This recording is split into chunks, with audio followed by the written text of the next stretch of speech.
The silence of a family can be heavier than any stone, and it often begins with a single, unexamined image.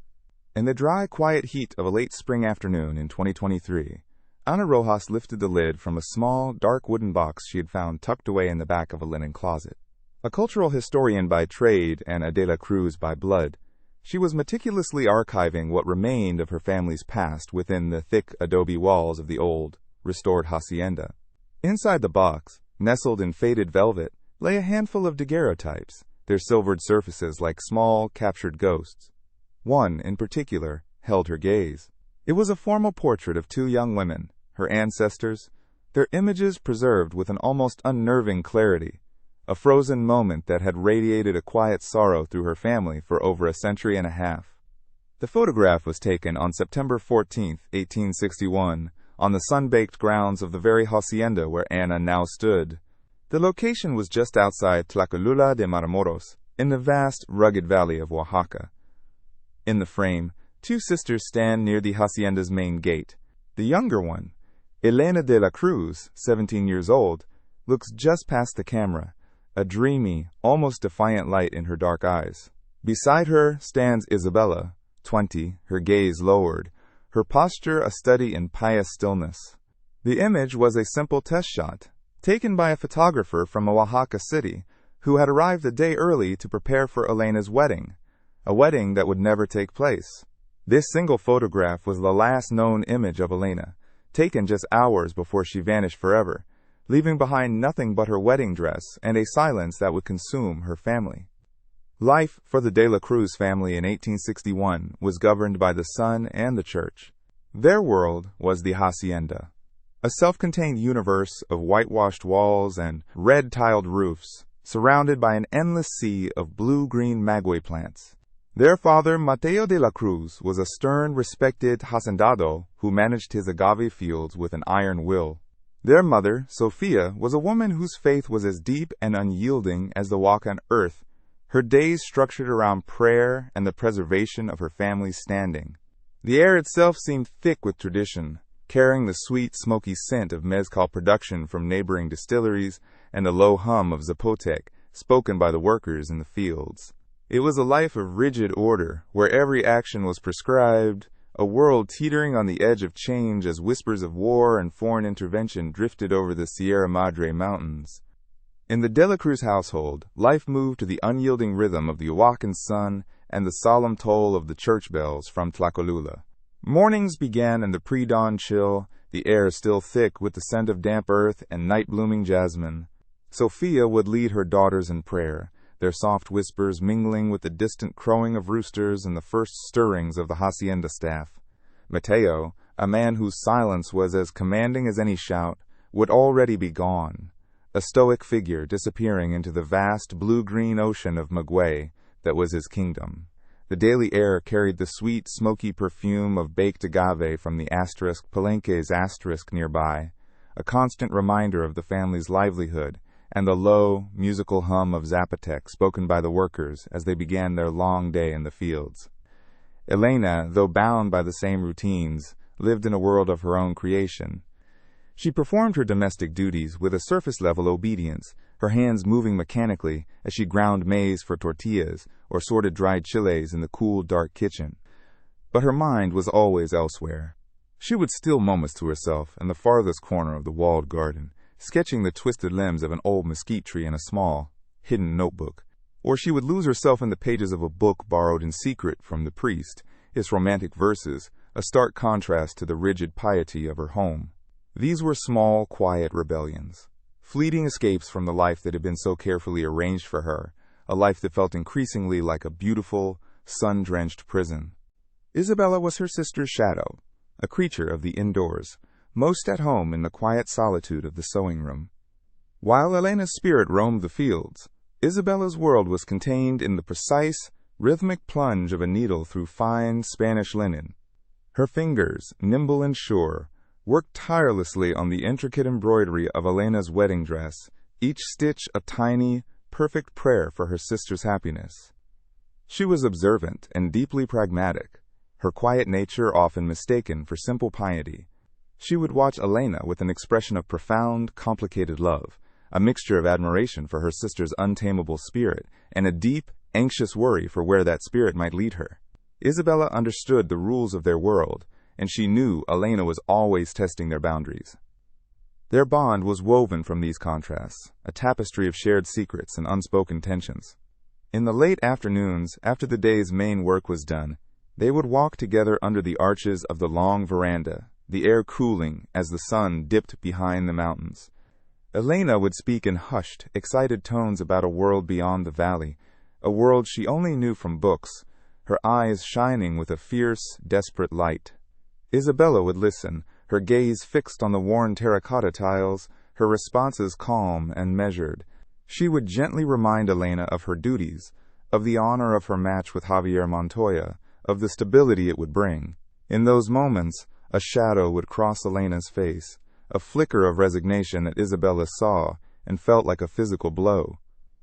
In the weeks leading up to the wedding, the hacienda buzzed with a strained, fragile excitement. The air was heavy with the rich, complex aroma of mole being prepared, a scent that clung to the thick adobe walls. Extra servants polished silver and hung festive paper banners, their cheerful preparations a stark counterpoint to the quiet tension within the family. Sophia's prayers grew longer, more fervent, asking God to bless a union she saw as her life's crowning achievement. Mateo walked his fields with a new air of pride, the strategic alliance with the Montoya family securing his legacy. But for Elena, every joyful preparation was another bar being forged for her gilded cage, and the festive sounds of the hacienda began to sound like a countdown to the end of her life as she knew it. The photographer, a solemn man named Señor Morales from Oaxaca City, had arrived a day early. The September sun was relentless, casting sharp, unforgiving shadows across the hacienda's courtyard, and he insisted on testing the light. He explained the technical process to Mateo de la Cruz, speaking of silver plates and chemical baths, his voice a low drone against the hum of insects. Mateo, a man who understood the value of preparation, agreed without sentiment. He called for his daughters. It was not a moment of familial warmth, but a practical matter. The heavy wooden camera on its tripod was an alien object in their world of earth and agave. The air smelled of dust and the faint, acrid scent of the photographer's developing chemicals, a strange perfume that momentarily overpowered the familiar sweetness of the valley. The sisters were summoned not to capture a memory, but to serve as subjects for a technical trial. He positioned them near the grand wrought iron gate beside a large terracotta pot overflowing with vibrant bougainvillea. The composition was classical, meant to convey stability and grace. He directed Isabella to lower her gaze slightly, an expression of modesty befitting her station. He told Elena to look forward, but her eyes, dark and full of a light he couldn't quite interpret, drifted just past his lens, toward the distant, hazy mountains. Elena wore a simple, unadorned white cotton dress, a stark contrast to the formal, dark silk of her sister. Her hands were clasped loosely in front of her, a picture of innocence. Isabella stood beside her, a study in stillness, her posture rigid. To the photographer, and to their father, watching from the shade of the veranda, it was a simple portrait of two sisters, on the cusp of a great change. Just after the blinding flash of magnesium powder, as Señor Morales turned away to check the delicate daguerreotype plate, the true moment occurred, uncaptured and unseen by anyone. In that brief, shimmering interval, Elena's posture shifted.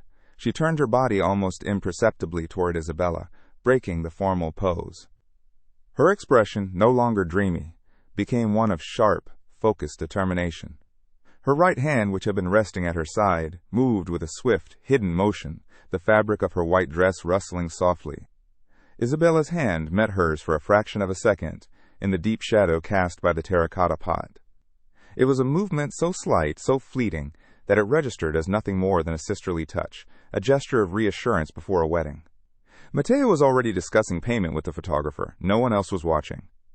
The instant passed. Elena stepped back, her face once again a placid mask. She turned to her father and, in a voice that was clear and steady, announced she was going for a walk. One last walk, she said, through the maguey fields that she loved so much. The words hung in the hot, still air, sounding to her family like a sentimental farewell to her girlhood. Isabella watched her face pale but unreadable, as Elena unlatched the heavy gate. The click of the iron was a small, definitive sound in the vast silence of the afternoon. She walked away without looking back, a lone figure in white against the endless blue-green rows of agave. The photographer, satisfied with his test, carefully packed away the silver plate, oblivious to the fact that he had just documented the prelude to a disappearance, freezing a lie in perfect, haunting detail. The sun bled out of the sky, staining the Sierra Madre mountains a deep, bruised purple. As the evening chill settled over the valley, Sophia stepped onto the veranda, her hands clasped in front of her, and called her daughter's name. The only answer was the rising chirp of crickets and the rustle of a dry wind through the agave. A cold knot of dread began to tighten in her stomach. The festive preparations of the hacienda, the rich, complex scent of moles still hanging in the kitchen air, the colorful paper banners limp in the twilight, suddenly seemed grotesque. Panic bloomed slowly, then all at once. Elena's room was immaculate, untouched. Her magnificent wedding dress, the one Isabella had poured her soul into, hung silently in the armoire, a pale, accusing ghost. The rupture was absolute. The joyful energy of the wedding had curdled into a thick, suffocating fear.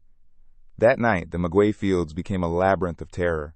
Mateo de la Cruz and Javier Montoya, his face a mask of rage and disbelief, led a frantic, torchlit search.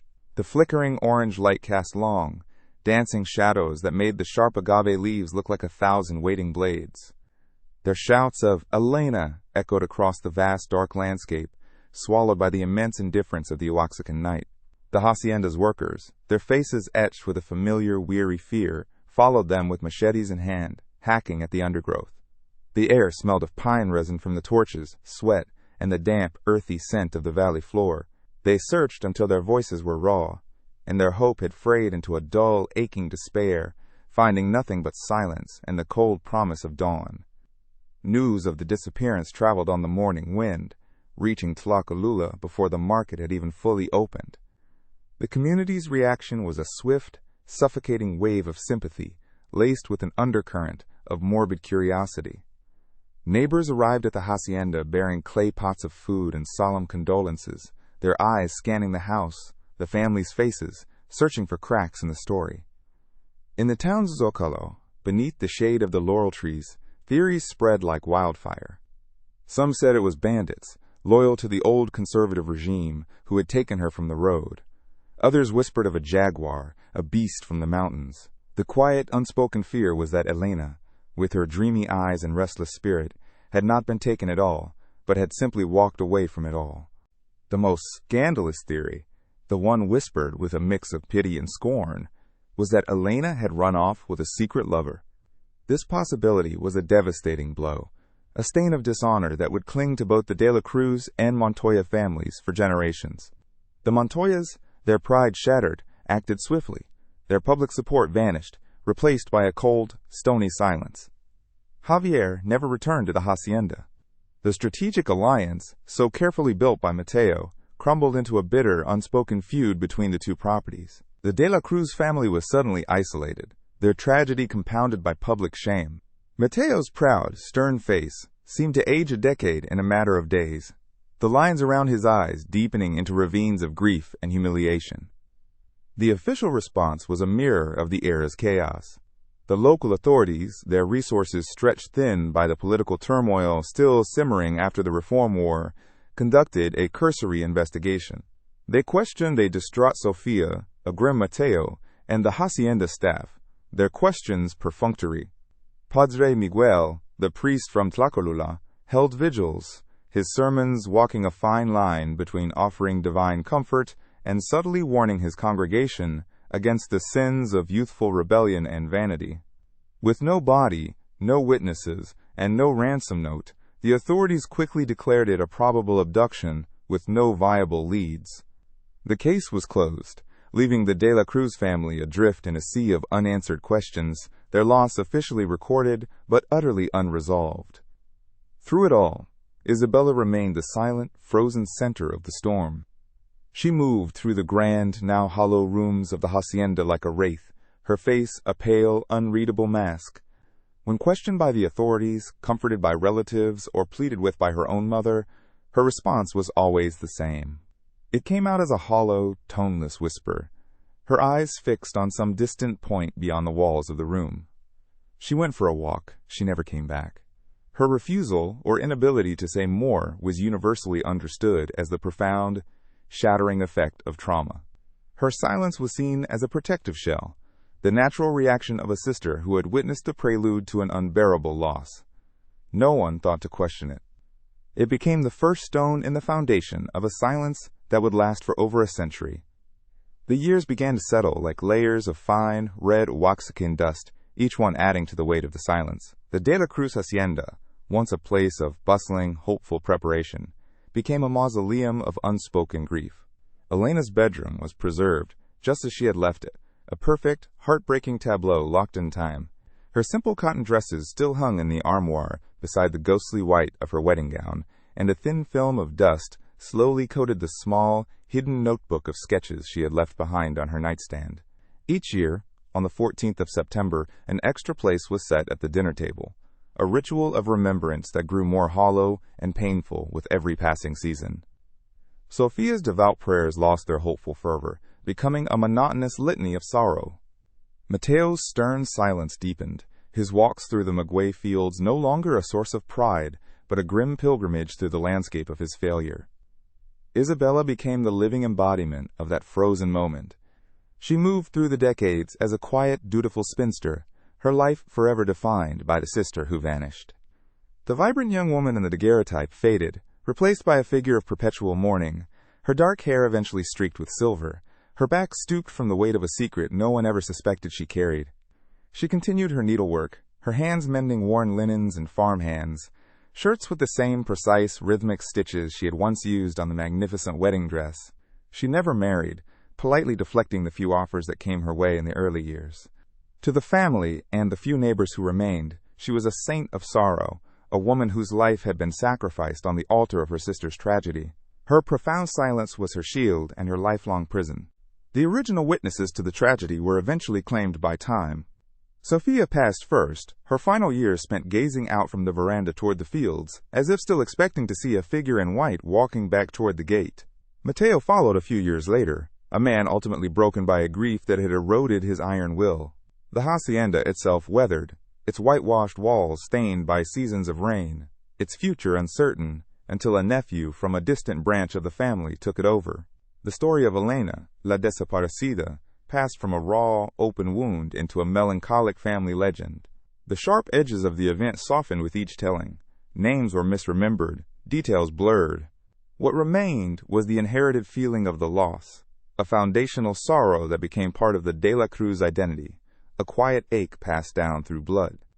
Decades melted into a century, and the world outside the hacienda gates transformed completely. The dirt road to Tlacolula was paved, and the distant sounds of horse-drawn carts were replaced by the low rumble of automobiles. The bitter feud with the Montoya family dissolved into an old, forgotten story, their lands eventually sold and subdivided. The hacienda, however, remained, a stubborn anchor to a past that grew more remote with each passing year. It was restored, then restored again, a beautiful, sun-baked relic. The ghost of Elena de la Cruz still lingered, but she was now a faint echo, a romantic tragedy from a distant era. The silence she left behind was no longer a deafening roar of absence, but a low, constant hum, the background radiation of a family's oldest and most defining sorrow, waiting patiently in the shadows for a new light. And so, in the spring of 2023, within the cool, quiet walls of the restored De la Cruz Hacienda, Ana Rojas worked. A cultural historian by trade and a De la Cruz by blood, she moved with a patient reverence through the relics of her family's past. It was during this process, while cataloging items from a dusty cedar chest, that she came across the small, dark wooden box. Inside, on faded velvet, lay the daguerreotype. She felt the familiar weight of the family story as she looked at it, the tragic beauty of Elena, the pious sorrow of Isabella. As a historian, her instinct was preservation. She photographed the silver plate with a high-resolution camera, capturing every scratch and spectral detail, and sent the file to a digital restoration lab in the United States, hoping only for a clearer image of the ancestors she had never known. Weeks later, an email arrived. It was from the lab, its subject line a sterile, professional, image analysis complete. Anna opened it in the old study, the afternoon sun slanting through the window, illuminating dust motes dancing in the air. The first attachment was the restored portrait, stunningly clear. Elena's dreamy eyes seemed to hold a new depth, while Isabella's lowered gaze felt heavier, more deliberate. The cracks and tarnishes of time had been digitally erased, leaving the two sisters in a state of unnerving immediacy, as if the 162 years separating them had collapsed in an instant. For a moment, Anna felt only a renewed sense of the original tragedy, the image now so vivid it was like looking at a fresh wound. It was beautiful and heartbreaking, but it was still the same story. Then she read the lab technician's notes. They pointed her to a second file, an enhancement of a specific quadrant of the image, the deep, empty shadow cast by the terracotta pot, a space her eyes had always skimmed over. She clicked it open and leaned closer to the screen. The darkness, once a solid block of black, resolved into layers of faint detail. The advanced imaging had pierced the chemical veil of the 19th century photograph. And there, almost invisible against the dark folds of Isabella's silk dress, was something new.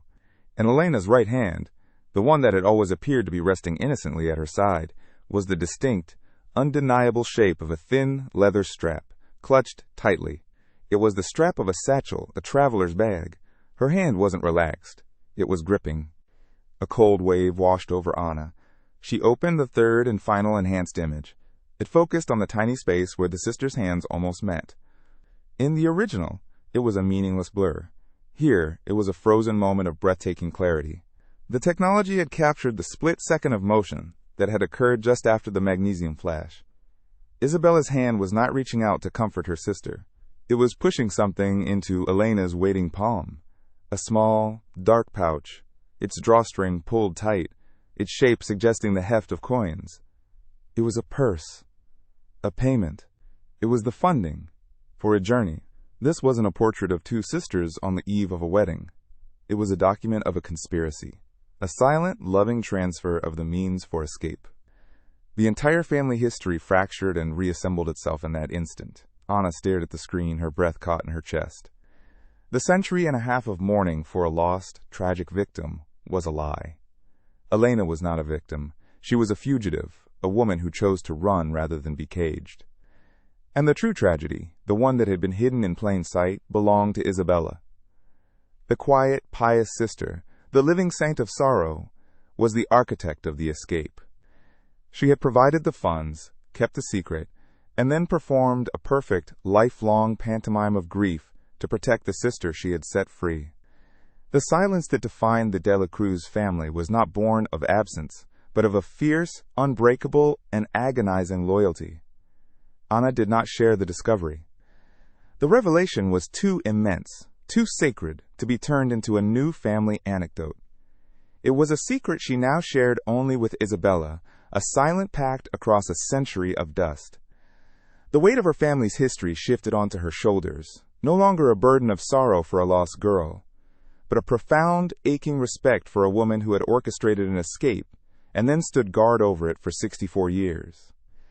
She looked at old letters, at the household ledgers from the late 19th century, and saw Isabella's neat, steady handwriting.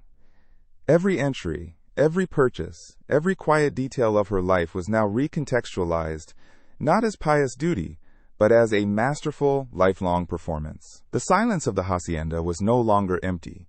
It was filled with the immense, unspoken power of Isabella's loyalty.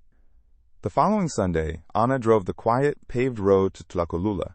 She walked through the iron gates of the municipal cemetery, the air still and heavy with the scent of marigolds and dry earth. She found the De la Cruz family plot, a simple, weathered enclosure. Mateo and Sofia's graves were prominent, and beside them a smaller, humbler stone, Isabella de la Cruz, 1841 to 1925, hija y hermana amada, beloved daughter and sister. The words, once a simple epitaph, now felt like a secret code, a testament to a love so fierce it chose silence over truth. Anna knelt and cleared away the dry leaves from the base of the stone. She had brought a single, perfect gardenia from the hacienda's courtyard. She laid it on the cool stone. Not a flower of mourning, but of recognition. A quiet acknowledgement of a debt that could never be repaid. Back in the study, the digital images on the laptop screen seemed too loud, too clinical. Anna carefully took the original daguerreotype, its silver surface still holding the ghosts of that September afternoon, and placed it back into its small, dark wooden box. She nestled it into the faded velvet, a final, respectful burial. She closed the lid, the soft click echoing the sound of the hacienda gate closing behind Elena so many years ago. She did not turn the framed photograph to the wall or hide it away. Instead, she left it on the desk, facing forward. She looked one last time at the two sisters, no longer seeing a victim and a mourner, but a fugitive, and her silent, unwavering accomplice. The silence of the maguey fields outside the window was finally, completely understood. It was the sound of a promise kept,